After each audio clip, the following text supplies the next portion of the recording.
Today I want to talk about learning, speed, expectations, okay?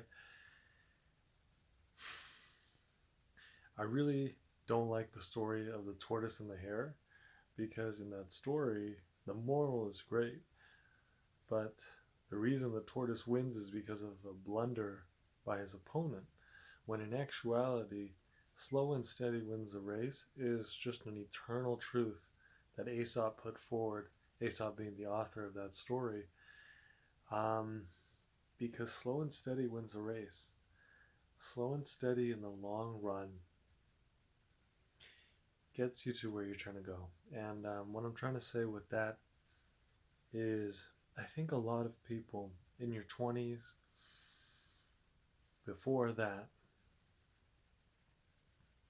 you look at success like a race, like the hare. You just got to get to the end. Then you see all these people in their 20s, selling a giant tech company in Silicon Valley making millions. Even those people worked for 10, 20 years before they got to that. Like Bill Gates, he was programming at his school before he ever even ventured out and started his business.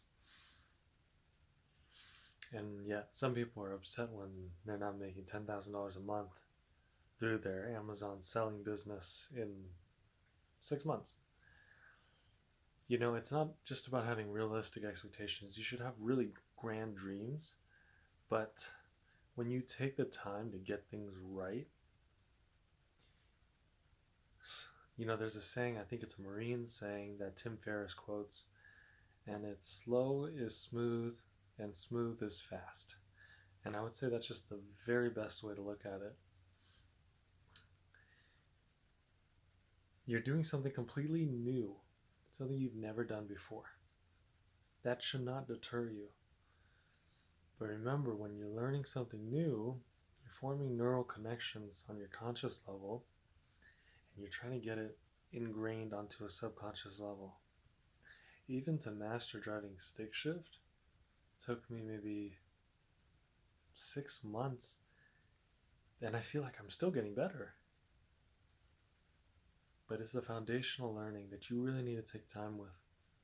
And when things aren't going right, just remember, like I said, the score takes care of itself. Did you put in the best effort to become the best that you can be?